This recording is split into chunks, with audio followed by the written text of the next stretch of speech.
Video like जरूर कर लीजिए और ऐसे वीडियो लगातार फ्री में पाने के लिए चैनल को तुरंत सब्सक्राइब कर लीजिए और बेल आइकन को जरूर टैप कर लीजिए ताकि आगे भी सारे वीडियो आपको मिलते रहे। यूट्यूब में फॉलो करते हैं तो प्लीज ये वाला फ्री टेलीग्राम चैनल जरूर ज्वाइन कर लीजिएगा। सारे नोटिफिकेशन सारे अपडेट यहीं पे आते हैं, ध्यान रखिए। मेरा नाम है वैभव और आप लोग देख रहे हैं UPPSC best online coaching YouTube channel. दोस्तों, सामान्य विज्ञान के लिस्टिंग वाले सीरीज़ को हम लोग कवर अप कर रहे हैं और ये बहुत ज़्यादा इंपॉर्टेंट है। मतलब अगर आपने कहीं से साइंस को नहीं भी पढ़ा है ना, तब भी आप अगर लिस्टिंग वाले ये सारे वीडियोस कंप्लीट देख लेंगे और उसके बाद एग्जामिनेशन में बैठेंगे तो आप यकीन मानिए विज्ञान के अंदर से पूछे गए सारे के सारे क्वेश्चन आप सही करके आएंगे। इसीलिए मैंने सेवरल टाइम्स आप लोगों से बोला है कि ये जो वीडियोज़ आ रहे हैं विज्ञान वाले, इनको आप बिल्कुल भी मिस मत करिए, बहुत ज़्यादा इंपॉर्टेंट है। काफ़ी कुछ अभी तक जो है वो कवर अप किया जा चुका है और अभी जो ये नई वाली लिस्ट चली है इसमें हमने बात करी थी भौतिकी से संबंधित प्रमुख खोज और उसके आविष्कारक, ठीक है, इसके बारे में। सो इसी क्रम में आज आगे बढ़ते हैं और नेक्स्ट जो आगे दिया हुआ है उसको कवर अप करते हैं, ठीक है। सो अगर आपने चैनल सब्सक्राइब नहीं किया, पहली बार चैनल पर आए, चैनल को सब्सक्राइब करें, नोटिफिकेशन बेल के आइकन को प्रेस ज़रूर करें और ये सारे वीडियोस कंप्लीट देखें। अपने कहीं माइक्रो नोट्स बनाते हुए चलिएगा। उससे अच्छा ये है कि आप जो पेड ग्रुप हैं स्टडी फॉर सिविल सर्विसेज को, उसको ज्वाइन कर लीजिए। सो ये सारी पीडीएफ आपके पास होंगी, आप उसको ईजिली मल्टीपल टाइम्स रिवाइज कर पाएंगे, ठीक है। चलो स्टार्ट करते हैं। देखो यहाँ पर नेक्स्ट हम बात करते हैं कि प्रकाश की द्रव्यों में चाल, इसके बारे में किसने बताया, तो फोकाल्ट ने। परमाणु का कृत्रिम विखंडन, ये किसने बताया, फर्मी ने। ये इंपॉर्टेंट है फर्मी का, इसको याद रखिएगा, ठीक है। मतलब आर्टिफिशियल तरीके से परमाणु का किस तरीके से विखंडन होगा। इसके बाद प्रेरक कुंडली की बात करें तो रूम कार्फ, इनके द्वारा इसको खोजा गया था। लॉगरिथम की बात करें तो ये जो है आपका जॉन नेपियर ने लॉगरिथम के बारे में बताया। वहीं नाभिकीय विखंडन की बात करें तो ऑटो हॉर्न और स्ट्रॉसमैन, ये इंपॉर्टेंट है, इसको भी याद रखिएगा, ठीक है। ऊष्मा का यांत्रिक तुल्यांक, ये जूल के द्वारा इसको खोजा गया। शीतलन का नियम ये न्यूटन ने दिया था, this is also very important. इसके बाद ऑप्टिकल फाइबर की बात करें, चार्ल्स के कॉव, इनके द्वारा जो है ऑप्टिकल फाइबर की खोज की गई, ये भी इंपॉर्टेंट है। अब गति विषयक नियम ये न्यूटन के हैं, ये तो मुझे लगता है आप सबको अच्छे से पता होगा। किरचॉफ का नियम किरचॉफ ने दिया, ये अपने नाम से ही पता चल रहा है। इसके बाद सेल्सियस पैमाने की बात करें तो ये सेल्सियस ने दिया था। इसके बाद आगे मूव ऑन करते हैं। अगली जो लिस्ट है इसमें हम बात करेंगे प्रौद्योगिकी तथा वैज्ञानिक सिद्धांत के बारे में, ठीक है। चलो तो सबसे पहले इसमें हम बात करें प्रौद्योगिकी। सो कौन सी प्रौद्योगिकी के बारे में हम बात करने वाले हैं यहाँ पर, भाप इंजन की। तो ये ऊष्मा गतिकी के सिद्धांत पर काम करती है, उसके नियम पर काम करती है।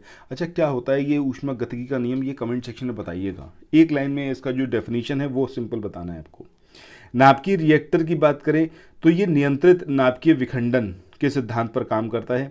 रेडियो और टेलीविज़न की बात करें तो विद्युत चुंबकीय तरंगों का उत्पादन, संचरण और सूचरण, इसके आधार पर। कंप्यूटर की बात करें तो अंकीय तर्क के ऊपर और अति उच्च चुंबकीय क्षेत्रों का उत्पादन, ये है आपका अतिचालकता, ठीक है। इसके बाद आगे इसमें चलते हैं और बात करते हैं लेज़र स्वतः की। तो लेज़र स्वतः, इसमें उत्सर्जन के माध्यम से शुरू होता है, फिर निरंतर संचालन के दौरान प्रेरित उत्सर्जन द्वारा ये काम करता है। रॉकेट नोदन की बात करें तो रॉकेट नोदन। दोस्तों, वीडियो में आगे चलें इससे पहले एक बहुत इंपॉर्टेंट सूचना है आप लोगों के लिए। अगर आप लोग उत्तर प्रदेश पीसीएस 2024 के लिए तैयारी कर रहे हैं, आप समीक्षा अधिकारी के लिए तैयारी कर रहे हैं या फिर बीईओ के लिए तैयारी कर रहे हैं, सो किसी भी संस्थान को ज्वाइन करने से पहले उसके बारे में ज़रूर जानिएगा। स्टडी फॉर सिविल सर्विसेज के बारे में यहाँ पर मैं आपको बताने जा रहा हूँ कि ये जो आप अपने स्क्रीन पर देख रहे हैं ये वो क्वेश्चन है जो एग्जामिनेशन में आपसे पूछा गया है और ये है हमारा कंटेंट जहाँ से डायरेक्टली ये क्वेश्चन आपके लिए हमने पहले ही अवेलेबल करवाया था। तो इन टोटल अगर हम बात करें तो आपका 125 क्वेश्चन से ज़्यादा क्वेश्चन आपको स्टडी फॉर सिविल सर्विसेज के मटेरियल से ही मिले हैं। दैट मीन्स कि अगर आपने स्टडी फॉर सिविल सर्विसेज को ज्वाइन किया हुआ है तो आपका सिलेक्शन इंश्योर हो जाता है। ये पेड क्विज है, अगर आपने पेड क्विज ज्वाइन करा है तो पेड क्विज में भी देखिए यहाँ पर डायरेक्टली क्वेश्चन है और वही क्वेश्चन आपके एग्जाम में पूछा गया है। सो कुछ भी ऐसा नहीं है जो यहाँ पर स्टडी फॉर सिविल सर्विसेज के द्वारा ना करवाया गया हो। ऑलमोस्ट सारे क्वेश्चन आपको ऐसे ही देखने को मिल जाएंगे स्टडी फॉर सिविल सर्विसेज के थ्रू जो जिनको करवाया गया है और एग्जामिनेशन में वो डायरेक्टली क्वेश्चन यहाँ पर पूछे गए हैं। सो आप लोगों को ये मेरा सजेशन है कि अगर आप लोग तैयारी कर रहे हैं बीईओ की, आरओ की, उत्तर प्रदेश पीसीएस की, तो ये जो आप अपनी स्क्रीन पे नंबर देख रहे हैं 7523864455, 8564880530, 9696066089, इन तीनों में से किसी भी नंबर पर कॉल या व्हाट्सएप के माध्यम से हमसे संपर्क कर सकते हैं। इसके अलावा ज्ञान सर से व्हाट्सएप के माध्यम से आप संपर्क करना चाहें तो आप ये 7838692618 इस नंबर पर आप बात कर सकते हैं। देखिए यहाँ पर ये बताना सिर्फ इतना सा ही मेरा पर्पस है इसको बताने का, ताकि आप किसी और के ट्रैप पे ना फंसें, आप वहाँ से अपनी तैयारी को स्टार्ट करें, उनके मार्गदर्शन में अपनी तैयारी स्टार्ट करें जहाँ से आपकी सफलता सुनिश्चित हो। क्योंकि आज की डेट में अगर आप बात करें तो भाई समय ये सबसे कीमती है। जो मनी है वो इतनी वैल्यू नहीं रखती, बट आपका टाइम बहुत मायने रखता है। एक साल जो आपकी तैयारी होगी वो डिसाइड करेगी आपका पूरा आने वाला फ्यूचर। सो आप अपने टाइम को वेस्ट बिल्कुल ना करें, वहाँ इन्वेस्ट करिए जहाँ पर आपका सिलेक्शन इंश्योर हो रहा है। तो ये स्टडी फॉर सिविल सर्विसेज के थ्रू जो पढ़ाया गया है, जो स्टडी मटेरियल प्रोवाइड किया गया है, सो उसी के यहाँ पर ये स्क्रीनशॉट है जिससे आपको ये पता चल रहा है कि भाई कौन कौन से क्वेश्चन आए और कहाँ से क्वेश्चन आए हैं। एक एक चीज़ आपको यहाँ पर देखने को मिलेगी स्टडी फॉर सिविल सर्विसेज के स्टडी मटेरियल से पूछी गई है, जो अभी पीसीएस का 14 मई को पेपर हुआ है। सो मुझे लगता है कि आप लोगों को ये जानकारी होना बेहद ज़रूरी है कि आपको कहाँ इन्वेस्ट करना चाहिए, किसके मार्गदर्शन में अपनी तैयारी करनी चाहिए। सो ज्ञान सर को आप तुरंत ज्वाइन करिए, स्टडी फॉर सिविल सर्विसेज को। जो नंबर्स मैंने आपको बताए उन नंबर्स पर कॉल करिए, और Uttar Pradesh PCS, RO, BEO, even अगर आप लोग वीडियो की तैयारी कर रहे हैं तो वीडियो के भी लेटेस्ट बैच को लॉन्च किया गया है, जिसके थ्रू आप पूरी तैयारी कर सकते हैं। ठीक है, सो फिर मिलते हैं। न्यूटन के संवेग के संरक्षण नियम पर आधारित है। इसके बाद नेक्स्ट विद्युत जनित्र की बात करें तो ये फैराडे के विद्युत चुंबकीय प्रेरण के सिद्धांत पर आधारित है। एग्जामिनेशन में आपसे डायरेक्टली यही पूछा जाता है कि ये अगर ये कोई डिवाइस के बारे में बात करी जा रही है तो आपको बताना होता है कि ये किसके सिद्धांत पर ये काम करती है। ठीक है, सो इसको एज इट इज़ आपको यहाँ पर याद रखना है। इसके बाद नेक्स्ट हम बात करते हैं जल विद्युत शक्ति की। तो गुरुत्वीय स्थितिज ऊर्जा का विद्युत ऊर्जा में रूपांतरण, इस सिद्धांत पर ये रहता है। वायुयान की बात करेंगे, ये तरल गतिकी में बर्नौली के सिद्धांत पर ये काम करता है। इसके बाद आगे बात करते हैं कण त्वरित्र की। तो कण त्वरित्र आपका विद्युत चुंबकीय क्षेत्रों में आवेशित कणों की गति पर काम करता है। सोनार की बात करें तो पराश्रव्य तरंगों का परावर्तन, इस पर यह काम करता है। प्रकाशिक रेशे की बात करें तो प्रकाश का पूर्ण आंतरिक परावर्तन पर यह काम करता है। अपरावर्तित आवरण की बात करें तो तनु फिल्म प्रकाशीय व्यतिकरण पर यानी कि इंटरफेरेंस पर यह काम करता है। इलेक्ट्रॉन सूक्ष्मदर्शी, ये कई बार पूछा गया है कि किस पर काम करता है, तो इलेक्ट्रॉन की तरंग प्रकृति के वैज्ञानिक सिद्धांत पर यह काम करता है।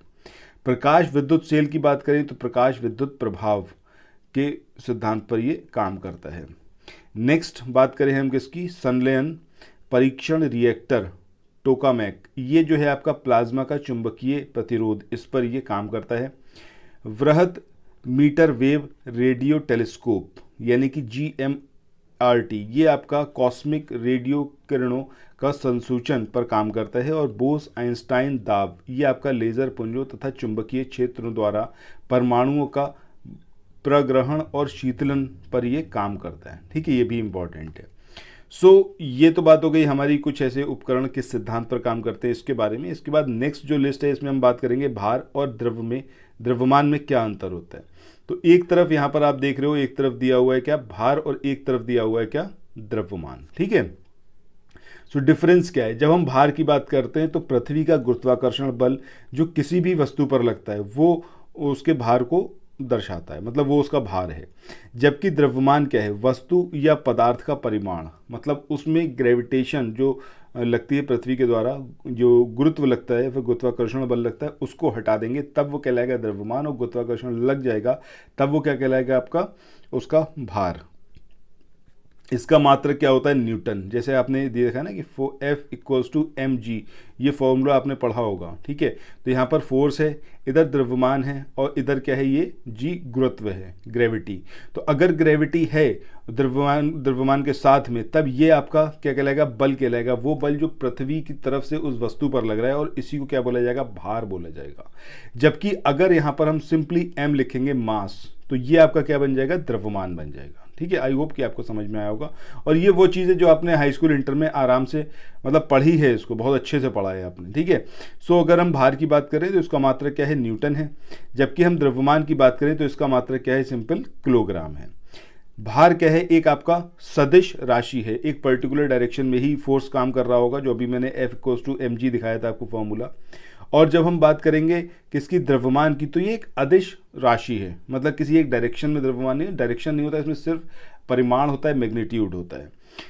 इसके बाद वस्तु का भार भिन्न भिन्न स्थानों पर भिन्न भिन्न हो सकता है, मतलब जहाँ पे अब जैसे जैसे ग्रेविटी चेंज होगी। अच्छा, कमेंट सेक्शन बताइएगा, अगर हम पृथ्वी की बात कर रहे हैं तो पृथ्वी पर जो ये हमारा इक्वेटर होता है और ये हमारे पोल होते हैं, तो कहाँ पर ग्रेविटी का मान ज़्यादा होगा, यहाँ पर होगा इक्वेटर पर, या फिर पोल्स पर ग्रेविटी का मान ज़्यादा होगा। और अगर हम यहाँ आपका इक्वेटर से पोल्स की तरफ मूव ऑन कर रहे हैं तो उस कंडीशन में ग्रेविटी पर क्या फ़र्क पड़ेगा, ग्रेविटी बढ़ेगी घटेगी क्या होगा, ये कमेंट सेक्शन में बताइएगा। ठीक है, चलो यहाँ पे द्रव्यमान की बात कर रहे हैं तो किसी वस्तु का द्रव्यमान प्रत्येक स्थान पर स्थिर रहता है, मतलब इसके अंदर कोई चेंज नहीं आता है। इसके बाद नेक्स्ट लिस्ट की बात करते हैं। यहाँ पर आपको कुछ माध्यमों में ध्वनि की चाल के बारे में बताया गया है। अच्छा, ये भी काफ़ी इंपॉर्टेंट है, एग्जामिनेशन में ये स्पेशली पूछा जाता है आपसे कि किसमें किसकी चाल है, फिर किसमें सबसे ज़्यादा चाल है इनमें से, इस तरीके से। सो माध्यम अगर कार्बन डाइऑक्साइड का है तब ध्वनि की चाल कैसी होगी आपकी, 260 मीटर प्रति सेकेंड। ये सारी कुछ 0 डिग्री सेल्सियस पर यहाँ पर काउंटेड है, ये कैलकुलेटेड है। वायु की बात करें, वायु में 332 मीटर प्रति सेकेंड। भाप की बात करें तो यहाँ पर आपका 405 मीटर प्रति सेकेंड। एल्कोहल में बात करें तो 1213, यानी कि एल्कोहल में ध्वनि की चाल बढ़ जाएगी, जबकि हाइड्रोजन में ध्वनि की चाल और ज़्यादा बढ़ जाएगी, 1269। पारे में और ज़्यादा बढ़ जाएगी, 1450। तो ये यहाँ पर अगर कोई आपसे एग्जामिनेशन में पूछे तो ऑर्डर पूछे कि सबसे ज़्यादा किस में, या फिर इनको क्रमबद्ध तरीके से लिखिए ध्वनि की चाल के बेस पर, तो सबसे पहले आपका भाप आएगा, फिर एल्कोहल, फिर हाइड्रोजन, फिर पारा। ठीक है, इसके बाद आगे यहाँ पर हम बात करते हैं। अच्छा, अगर माध्यम देखिए जल होगा तब क्या होगी ध्वनि की चाल, 1493 और ज़्यादा। समुद्री जल जिसके अंदर नमक मिला होगा तो यहाँ पर 1533 हो जाएगी। तो जल और समुद्री जल दोनों में डिफरेंस ये है कि ध्वनि की चाल समुद्री जल में ज़्यादा होगी। लोहे की बात करें, लोहे में ज़्यादा और होगी, इसकी 5130 मीटर प्रति सेकेंड। जबकि कांच की बात करें तो कांच में इसकी वेलोसिटी और ज़्यादा होगी, 5640। और सबसे ज़्यादा यहाँ पर किसमें होगी, एल्युमिनियम में 6420। ठीक है, 6420। तो ये चीज़ यहाँ पर आपको याद रखना है, ये सीक्वेंस याद रखना है। जल और समुद्री जल का पूछा गया है कि इसमें से किस में सबसे ज़्यादा वो होगी आपकी चाल होगी ध्वनि की, तो आपको याद रखना है समुद्री जल में। जबकि लोहा, कांच, एल्युमिनियम में सबसे ज़्यादा होगी ध्वनि की चाल। ठीक है, सो इसी के साथ आज के इस वाले वीडियो को यहीं पर एंड करते हैं। काफ़ी कुछ यहाँ पर हमने देखा है, काफ़ी इंपॉर्टेंट चीज़ों को कवर अप किया है। सो ऐसे ही और वीडियोस को देखने के लिए आप लोग चैनल को सब्सक्राइब करें, नोटिफिकेशन बेल के आइकन को ज़रूर प्रेस करें। Thank you so much.